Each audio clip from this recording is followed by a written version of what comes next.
안녕하세요. 부동산 친구입니다. 내 집을 소유한 사람은 집을 보유하고 있는 동안 매년 세금을 내는데 이때 내는 세금이 재산세입니다. 재산세란 무엇일까요?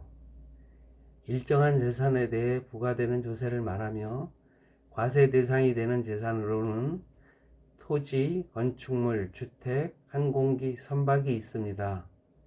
재산세는 과세 기준일 현재 재산을 사실상 소유하고 있는 사람이 재산세 납세 의무가 있으며 소유자가 변경되더라도 이를 신고하지 않아 사실상의 소유자를 알 수 없을 때는 공부 소유자가 납세 의무를 부담하게 됩니다. 그럼 언제 내게 되나요? 재산세는 건물에 대한 세금과 토지에 대한 세금으로 나누어 건물에 대하여는 7월에 납부하며 토지에 대하여는 9월에 납부하게 됩니다. 그러나 주택에 대하여는 건물과 토지를 합산하여 세금을 산출한 후 납부해야 할 세액이 20만 원을 넘지 않는 경우에는 7월에 1회 납부하게 되며 납부해야 할 세액이 20만 원이 넘는 경우 7월 16일부터 7월 31일까지 2분의 1을 납부하고 9월 16일부터 9월 30일까지 나머지 2분의 1을 납부하게 되지요. 어디서 납부하게 되나요?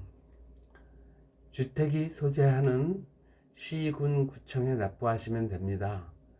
국세의 경우 납세자 주소지를 관할하는 세무서에서 징수하기 때문에 종합부동산세와는 징수하는 기관이 다르고 납부하는 곳도 틀리게 되지요.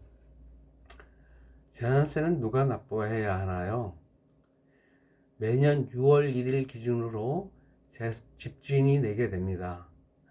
예를 들어 5월 20일 부동산 계약을 하고 잔금일이 6월 2일이라면 6월 1일 현재 소유자인 매도자가 납부하게 되지요. 반대로 잔금을 6월 1일 이전에 치렀다면 집을 산 매수인이 재산세를 납부하게 되지요. 그러므로 집을 파는 사람은 6월 1일 이전에 잔금을 받는 것이 좋으며 집을 사는 사람은 6월 1일 이후에 잔금을 치르는 것이 유리합니다. 재산세를 그러면 어디서 내야 되나요? 어떻게 내야 되나요? 전통적인 방법으로 고지서를 가지고 은행에 가서 직접 내도 되며 인터넷 위텍스 홈페이지에 접속하여 내도 무방합니다. 그리고 고지서에 적힌 가상계좌로 이체해도 되며 QR코드를 이용하여 모바일 뱅킹에서도 납부할 수 있어요.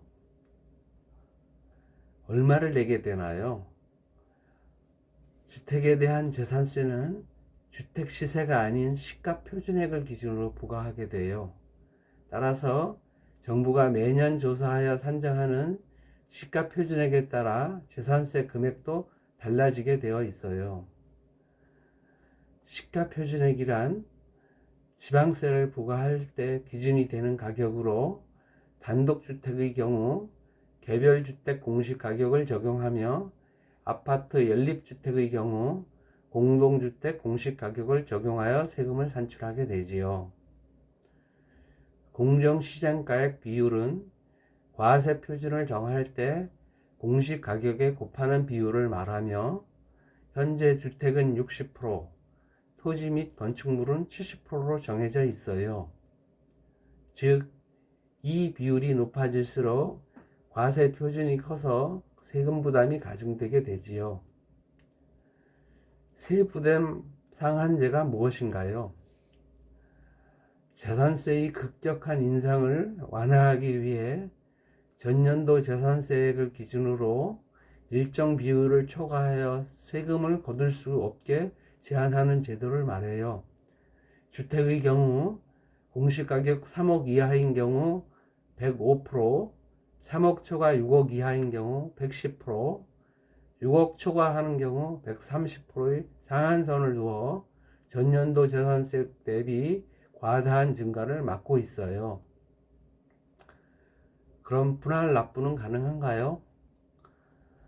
내야 할 재산세액이 250만 원을 초과하는 경우 2개월 이내에 분할 납부가 가능해요. 그러나 분할 납부를 하려면 미리 시장군수구청장에게 분할 납부 신청서를 제출해야 돼요. 납부할 세액이 500만 원이 초과하지 않는다면 250만 원을 초과하는 금액을 분납할 수 있으며, 세액이 500만 원을 초과하는 경우 세액의 2분의 1까지 분납 신청할 수 있어요. 이상으로 재산세에 대해 알아보았습니다. 다음에 더 좋은 내용으로 찾아뵙도록 하겠습니다. 안녕히 계십시오.